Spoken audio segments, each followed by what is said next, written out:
Are you experiencing back pain that you can't get rid of? Getting migraines, vertigo, having trouble sleeping, and/or brain fog? Do you feel like your medical doctor doesn't understand your condition? Blair Chiropractic might be the solution you've been looking for. If you've ever been skeptical about this, the two doctors you're about to listen to were even more skeptical than you were when they looked into chiropractic work. But fear not. Get expert guidance from the blonde and the bald, Doctors Beth Bagley and Frederick Schurger. These two doctors have extensive experience beyond the healthcare realm and bringing unique vision and healing to their patients. What do you have when you get a biological analyst and an engineer together? Find out right here on another episode of The Blonde and the Bald. Welcome your hosts, Doctors Bagley and Schurger.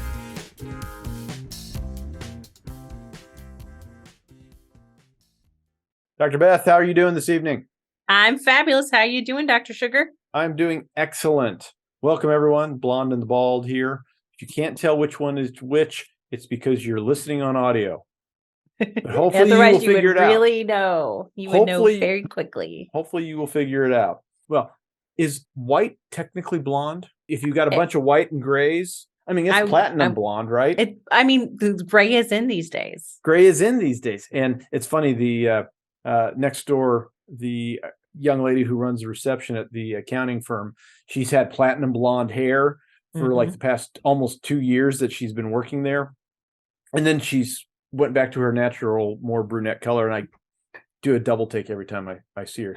Yeah, it's amazing. And women, I mean, I know hair is very important to you too, but for women, there's a lot of effort that goes into hair, and we put a lot of who we are into our hair, which is so interesting. And I think that's why a lot of times when women lose their hair with either alopecia or like cancer treatments and things like that, it's such a profoundly like personal thing. Do you feel like that was for you when you lost your hair with the alopecia? It was a big deal because I'd had I'd had a ponytail for the better part of a decade. Let's see, it would have been 2000. I think we're calling it 2009 when the hair fell out. And I would have had a ponytail since my freshman year in college in 92. So yeah, it was a big transition. I mean, I've had alopecia. I had the hair, the ponytail cut off a couple of times over the years, but nothing to that extreme. And totalis. It's very daunting. It's very daunting, and slowly coming back. And now I have to shave. I don't know if that's sort of the good news, bad news. Now I have to actually do something to still look this good. So, and honestly, that's the thing about it is you really have a great shaped bald head. It's fabulous. It's a fabulous head. My brother Dave, who's number 3 of the 6 children, Teresa's 4. So that's the only girl, and then the others are all, the rest of us boys. Dave was the first to really go bald, and he shaved it, and he's like, "Ooh, he's got a good noggin." My brother Vince, who's number 2, I'm the oldest. Vince has not embraced just completely getting rid of all of it, and is he like combing over? No, he's not that bad, but he does try to keep the sides and everything. Gotcha. Dude, just embrace it and get rid of it.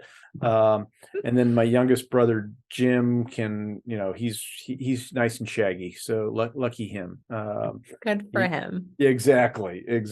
So, have you had a lot of patients with colds and coughs coming in lately? And it's that same cold and cough I think that we were talking about that I had back several episodes ago that just lingered for a month.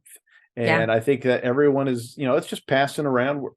Our immune systems have either forgotten what a virus, what a rhinovirus looks like. A lot of people were staying away from each other for a long time. Exactly. Or the other side of it is we've got a slightly different virus that we haven't seen in a while.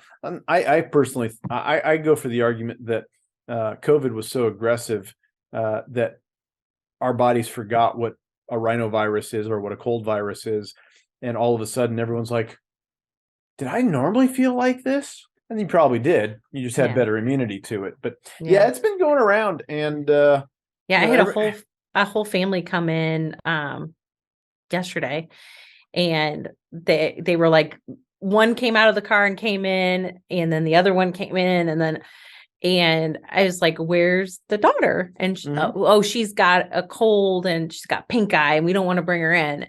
And I was like, I'm happy to see her. I will wash my hands and she can rest in the car if she wants to, but this is when we want to see her. So I was trying to convince them to, and I think years past, they may have brought her in, but I think people are still afraid to, like, when a doctor wants to see their kid or an adult when they're sick. I really do.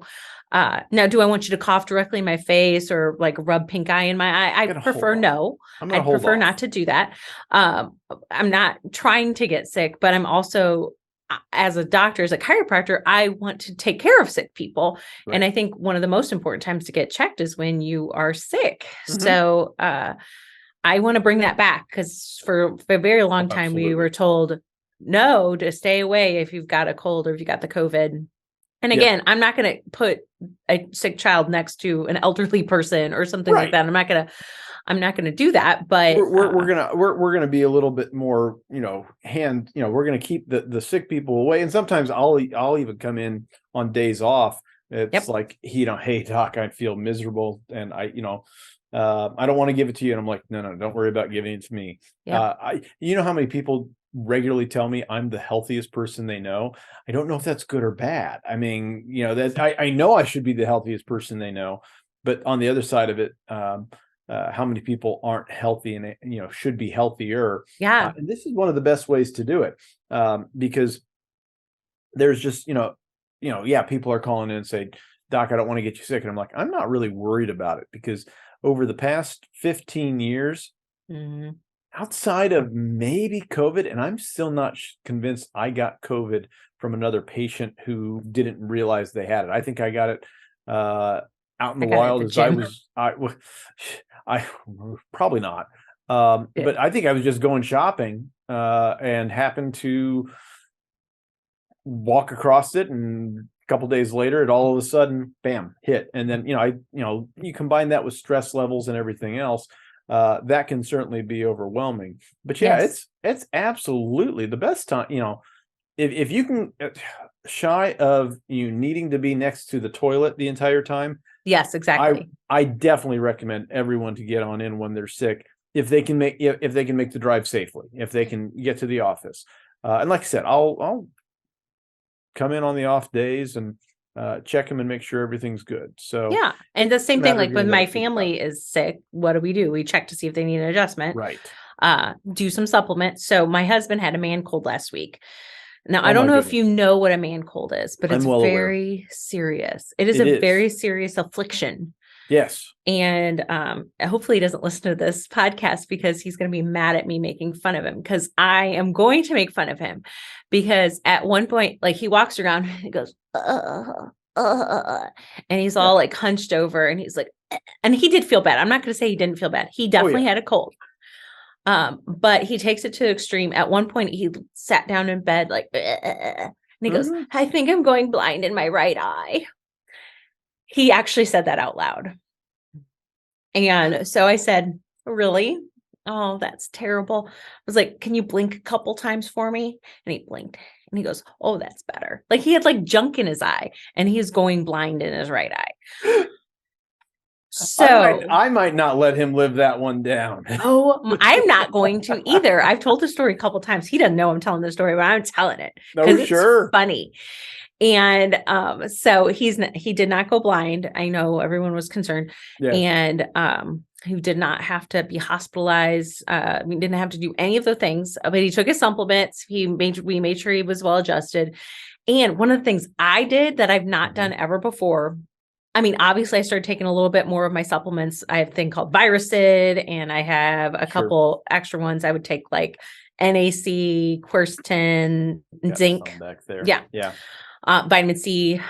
But I had read a study about COVID, not that he didn't have COVID, but COVID is a cold, and cold viruses a lot of times work kind of similarly. And one of the studies I had read during this whole COVID thing were giving mega doses of vitamin D. And in one dose, right, and how the body responded to it. And it saw better outcomes for people. So I did, not that I recommend it, talk to your doctor about what you're going to do with you, but I took like 50,000 vitamin D just in one day. Sure. And a lot of times people take that once a week anyway to get their 3 times a week. Yeah. So I may have taken. I take 30,000 almost every day. Every day. Yeah. Yeah. But that's me with some of my skin stuff. And so that's again, you with talk to getting your doctor. tested and knowing what your levels are. Because you also don't want to have too much vitamin D. You want just the right amount. And you've got to figure that out with your doctor. Right. But one day taking a mega dose, and I didn't get this cold. I mean, I had a little sniffle one day or whatever. And who knows if I already had immunity to it, or what, I was well adjusted, or all of the things that I was doing. And I had just come off of a 3-day fast, which we know builds up the immune system afterwards. But I can tell you that I didn't get it, and I will probably do that in the future because I do think it may have helped. So take it for what it is and talk to your doctor about it. And these are just really good pieces of advice, as far as creating a foundation of how to be healthier, especially, we're always going to have cold and flu season. That is never going away. COVID-19 is going to be part of our virome going forward, but it's probably never going to be as nasty. Certainly no, because almost everyone has gotten it at this point. Exactly. But I think the story that sticks out of my brain, and this is why it's so important to make sure your head is on straight, that you're working with a really good Blair chiropractor, upper cervical chiropractor, or even some of these, just the regular chiropractors have done wonderful work as well in this area. Was a story that was told to us by Dr. Tom Forrest about Dr. Weldon Munsey. So let me back up. Let's talk about who Dr. Weldon Munsey is. Dr. Munsey was Dr. Blair's right-hand man. So Dr. Blair developed the Blair technique that we practice. And then as Dr. Blair his health was declining. He had really bad asthma. So he would have, he'd be able to see some patients, but throughout the day, to work and develop the technique, especially in his last years, he was working with Dr. Munsey. They would be up till 2 or 3 in the morning, or sometimes they'd be calling each other back and forth between Texas and California. And Dr. Munsey was helping him develop some of these ideas that we now use today. Back up 20, 30 years before Dr. Munsey was in practice, he was in Davenport, Iowa. And I believe, as I understand the story, and I might be missing the actual virus, I'm going to call it scarlet fever, but it was a very high fever that both of his children had. Yeah. To the point where, they didn't know what to do. Dr. Bud Crowder, who was Dr. Palmer, Dr. B.J. Palmer, the founder of Upper Cervical and the developer of chiropractic, Dr. Crowder was BJ's doctor. Dr. Crowder would end up staying overnight as Dr. Munsey's children were going through this, and he would check them every couple of hours just to make sure they were holding their adjustment. And then their adjustment would go out. He would adjust them, get them back into proper working order. And it took about, for some reason, I think the story was 48 hours to get them really clear and holding, and then the fevers broke and they were fine. But that was one of those experiences where you had sick children and a healthy doctor working together. The healthy doctor did not get sick, and more importantly, the sick children lived to thrive. Yes. Dr. Munsey was then convinced of the power of this upper cervical work and how beneficial it was. So that, again, it gets into understanding what the human body can heal from, given the ability not to have interference. And when you have your head on straight, you do not have interference. Your body can deal and function with what's going on. Now, does that always feel good? No. Sometimes you have a fever that has to run its course because it's trying to kill off the bug and the virus that has infected your system. We might talk about my food poisoning story some other time, but it falls into the same situation. But understanding that sometimes the best time to get checked is when you are not feeling well. Yeah. And most calling and talking to your doctor, like, are you comfortable with it? Because there may be some doctors that are not. You know what? Everyone has their own story and lives their own life. But like Dr. Schurger and I both are the doctors that will say, as long as you don't poop or puke on me, come in. That's pretty much it. And the exceptions to the puke and poop are little babies. Oh, yes, absolutely. And even then, I try to hand them back to their parent before they get to that point. So yes. Yeah, I actually had a baby came in today. Oh, such a sweet baby boy. And he's having trouble turning his head. Mm-hmm. So he's starting to get a flat head on one side. Oh my. And we got him moving again. We checked him last week and he was starting to have trouble moving again. And you know what? I decided I wanted to refer him out. Mm-hmm. And not to a medical doctor, but to a doctor that does what's the SORCI? It's SOT. Yes. Yeah. And there's a doctor on the street that does SOT certified with pediatrics. And it's not that I don't think I can help. It's that I know that there's a doctor, that's what they do every day. Right. And I don't feel bad about it. I was like, this baby obviously can do well. I can do well with this upper cervical and get this baby's head moving. But there's a doctor right down the street that does amazing work with babies every single day. And I don't want this baby to have to wear a helmet. Absolutely. And for those who don't understand what SOT is, let's back up. SOT is sacral occipital technique. It is another chiropractic technique, which is different than cranial sacral technique, which tends to be a massage take. Yeah, that's a massage technique. But there's a sacral occipital technique that was developed by a doctor by the name of Dr. D.G. Arnett. And this guy was, I honestly, I wish I had met him. He sounds just amazing. I got to meet one of his students who was like always studying with Dr. D.G. Arnett. But Dr. D.G. Arnett, he had a deal with all of the textbook companies that every time there was a new medical text, didn't matter if it was chiropractic, medicine, whatever, that they automatically sent him one. So he'd have multiple deep copies, of the same book, multiple revisions that he had read. And he was doing, as I understand it, he was doing rounds at, most of the major medical hospitals. He was over in Lincoln, Nebraska, I believe. So that's how respected Dr. D.G. Arnett was with the SOT work. And it is a fantastic technique, and it is. There is a lot of benefit. In fact, there are bits and pieces that I have incorporated into my practice that I think are really beneficial. But especially for a young child whose head's starting to be weird, there are some things you can do with the cranial bones to help bring those back into proper alignment. So you have a nice round head if you ever lose all your hair, and everything just looks really pretty. And again, I'm okay, and I know you are too, not knowing everything and being great at every single thing. I am fabulous at adjusting C1, C2, some of the lower cervicals, and I'm being super precise. You are super precise, and you're good at some other things too, other than on top of that. But I'm okay saying, hey, there's a guy, it's a lady on the street that is fabulous with how the head's shaped in babies. Absolutely. And you go get that. Sometimes you need that because that's that balance.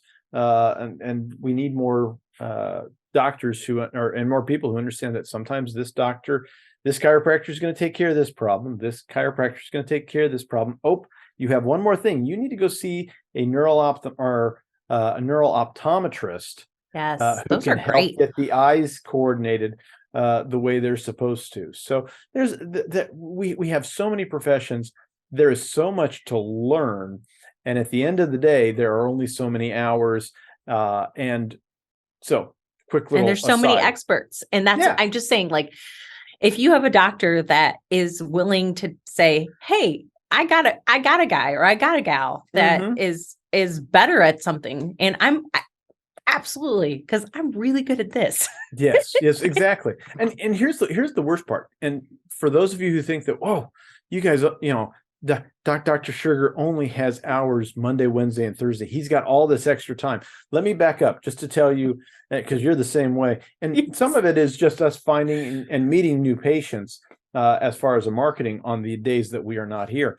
But quite honestly, sometimes it's just getting all the paperwork done, cleaning up the place, and even just having time to decompress.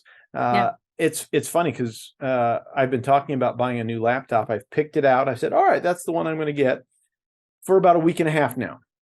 Have I ordered this said new laptop? No. Could you be any more analytical? I know which one I want. It's not even a matter of me like weighing options and doing research. No, I already know which one I want. My problem is having the time to do it. Oh, gotcha. And I am like, oh, I've got some time to do it this afternoon. Oh no, I've got this. It always is, and there's always something that. And so yeah, people look at my hours and they're like, "Wow, you don't work very much," and I'm like, "Yeah, I do."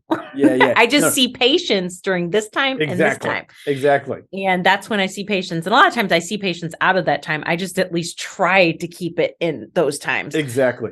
Because otherwise I would never get any other work done. And honestly, those times are my favorite times because I get to do patient work, which is my favorite things to do. Oh, absolutely. Absolutely.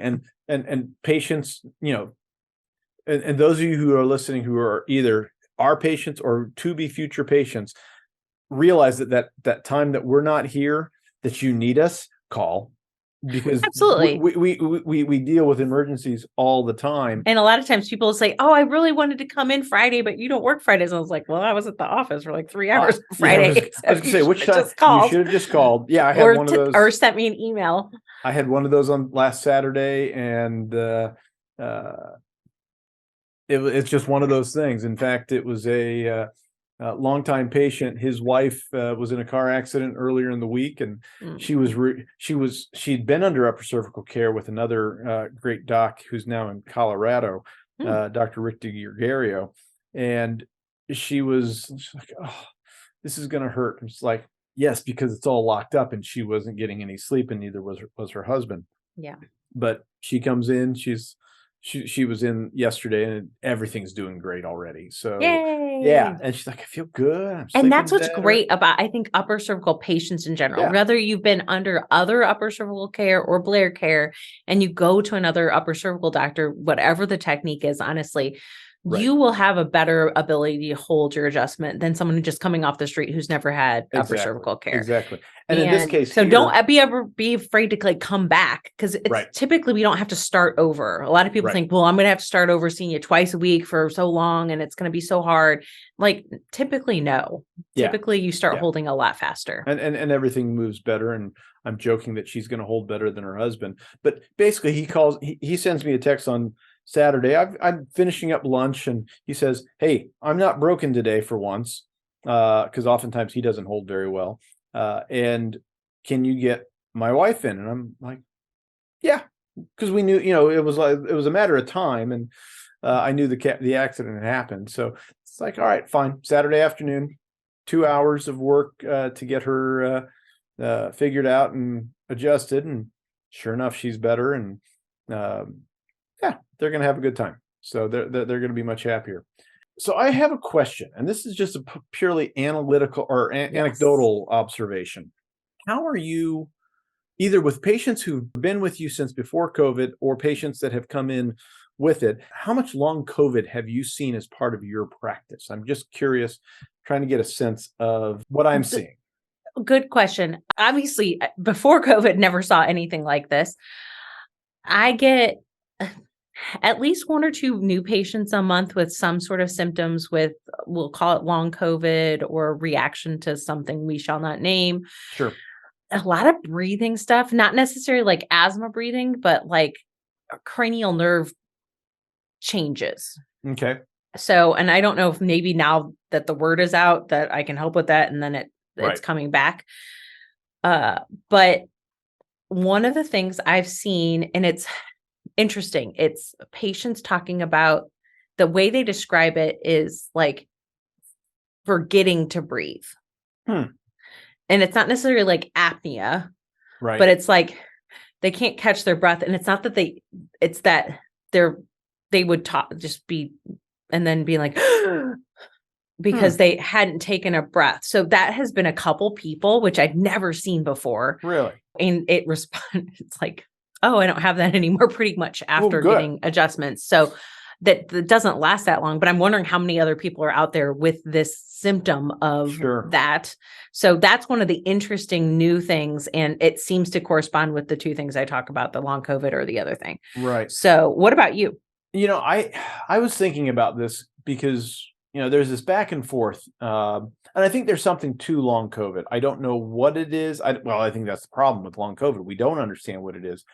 But in general, I want to say first, I don't think I had any patients who had major problems with the virus when it was going around. So yep, I agree. Right. Yep. But the other part of that I haven't, I've got a couple of cases that were already in a fatigue state. So anyone I feel like COVID or other things pick on people that were already ill. So if you had something like a chronic fatigue, there's something myalgia and encephalus or something like that. It's ME, but it's basically the old fibromyalgia. It falls into those categories where you already just feel fatigued all the time. I find that those cases are still those cases. They haven't, didn't make them better. It certainly did make them worse for a period of time. Hard to tell because it was already bad. It's sort of like saying, all right, I'm drowning and now I'm going to drown a little bit more. I mean, it's, you're coming up for air a little bit. You're not going to, you're not doing great, but you're also not, you haven't gotten to that point where you're underwater all the time. But it was already there. So it's just like hard to tell the difference as far as that. But anybody else, as far as anyone else who had COVID, I didn't see any long COVID cases. I don't know why that is. Yeah, your patient population. Of my patient population. Agreed. And my general theory is that we have done something of benefit. Obviously, we've talked about the secretory IgA and things like that by keeping people in alignment, keeping them healthy, getting them in when they're sick, that I'm seeing less and less of I don't see a whole lot of that long COVID lingering stuff. Like I said, for me, it's new patients with these symptoms. Right. Honestly, now that I didn't really realize it now. I don't have any of my patients that I've been seeing for years everybody's had COVID at this point that have any of those symptoms. Right. So, and like I said, the exceptions being anyone who's had who's in that fibromyalgia, that chronic fatigue syndrome. My wife, Jean, has chronic fatigue, ME, or at least she feels like she falls in that category. Yeah. And, we do, I try to do a lot of stuff. We've got the NAC and a number of other supplements to help get the mitochondrial work. I've got a secret with NAC. Ooh, we'll hold on to that. But in any case, that category of people still have that problem. And I don't see them, we haven't quite figured out how to get them out of that sort of chronic fatigue state. But like I said, I don't have something I can put my finger on, but I also don't have good data.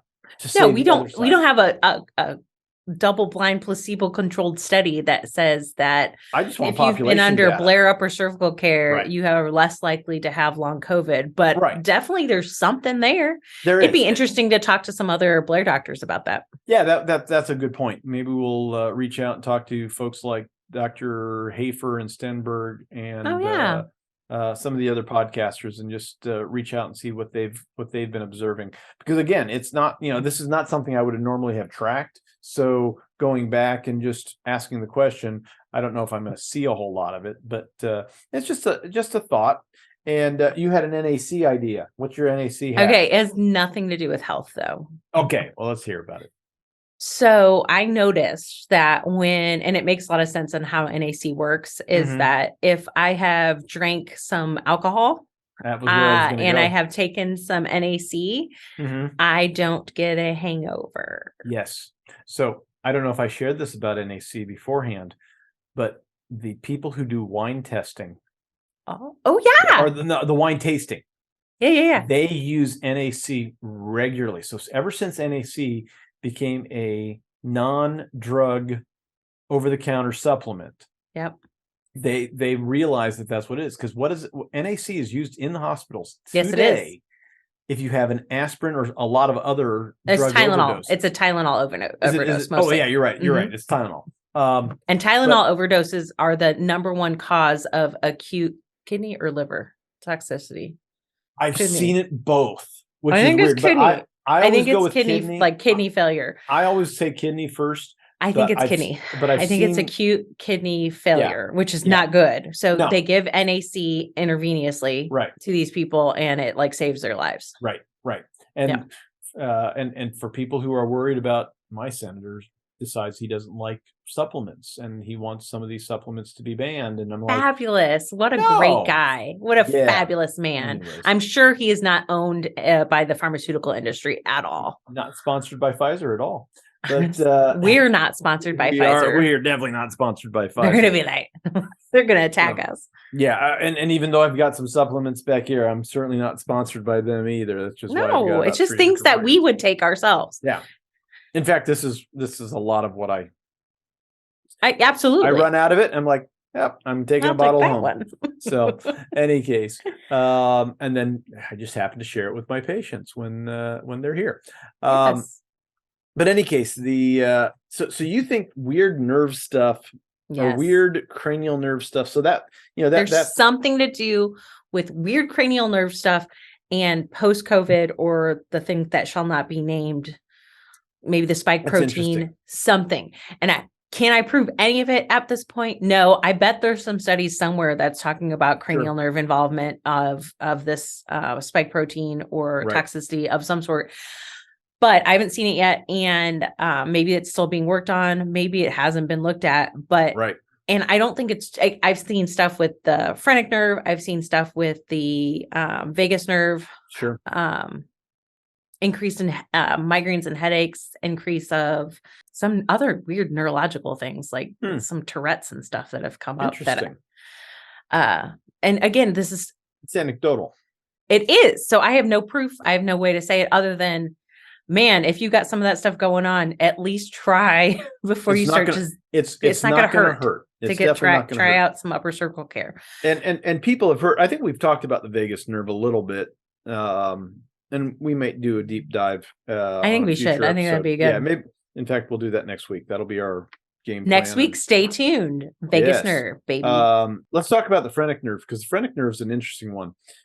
It actually turns on your diaphragm. So we have a very large muscle that separates our, between our lungs and our GI. Intestines. So basically our stomach and our intestines down are all separated. So like a little hole in it. That's where your stomach tube goes in. Exactly. Your stomach sits underneath it. Yep. And then that diaphragm. Oh, real quick. If you've had a really big meal, have you ever noticed that it's hard to take like a deep breath in? Yes. That's because your stomach is holding your diaphragm up. So don't eat that much. Exactly. And that's also a thing. But yeah, so that phrenic nerve innervates and turns on and off the diaphragm so that it can move up and down. So it creates a vacuum effect to pull oxygen into your lungs. For those of you who remember Christopher Reeves, personally, my Superman. He's always my Superman. He was great, and he was just a genuinely good human being. But back in around 2000 or so, somewhere in that time frame, the early 2000s, Christopher Reeves had a really bad horse accident, broke his neck, but it was low, and that sort of saved his life, because that phrenic nerve, the nerves that come in and create the phrenic nerve, actually come off the third, fourth, and fifth cervical. So you've got your atlas and axis, which are 1 and 2, and then 3, 4, and 5 are the next 3 down. Those are the nerves that then go down, and what do we call this? Whatever the alliteration is to help you remember nerves. 3, 4, and 5 keep you alive, because that's your diaphragm. So that's where that's coming from, and it broke.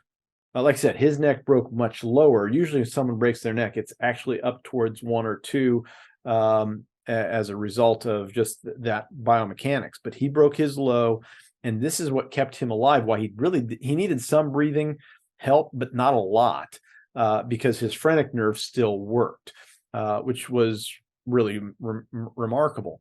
But we've touched on the mood bone a little bit, and that C3, for whatever reason, sometimes C4 will do the same, but that C3, we joke about it being the mood bone. I think it's simply And it's never a good mood, by the way. It's always a bad mood.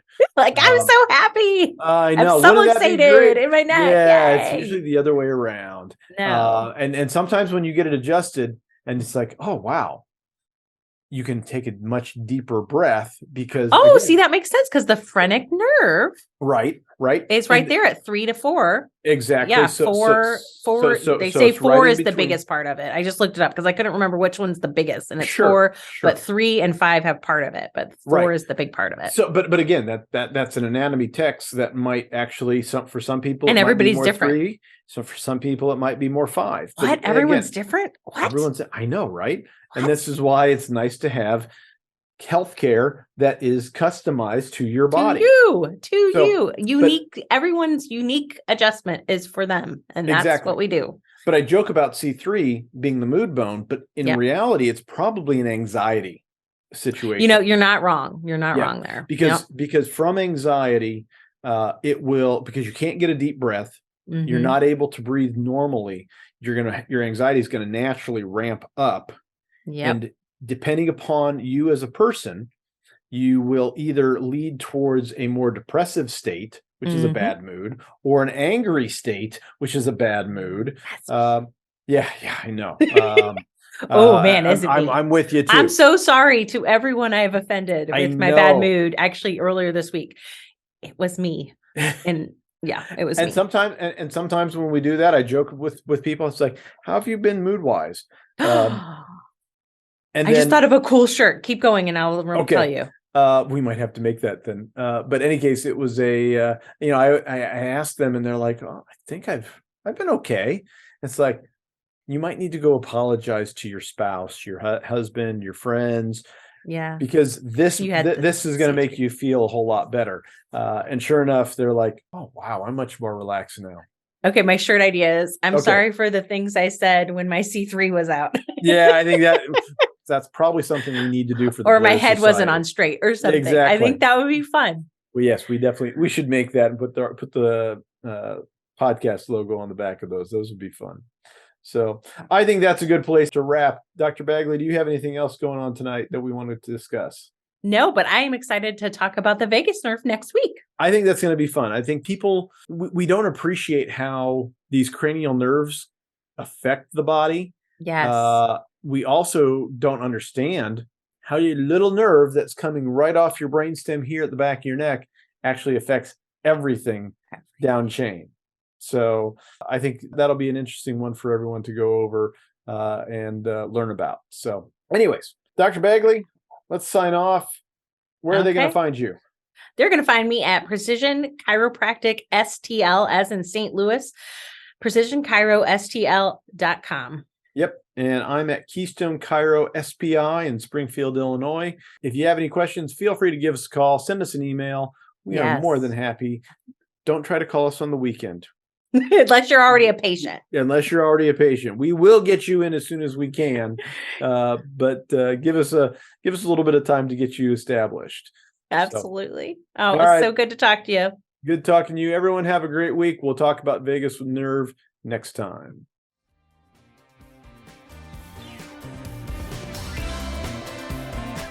That's all for today's episode of The Blonde and the Bald. Don't forget to like, share, and subscribe. If you enjoyed today's show with Drs. Bagley and Schurger, remember, don't give up and just live with the pain. Come back next week and get more answers and solutions. Visit our websites at KeystoneChiroSPI.com and PrecisionChiropracticSTL.com for more info, and catch all the episodes of The Blonde and the Bald.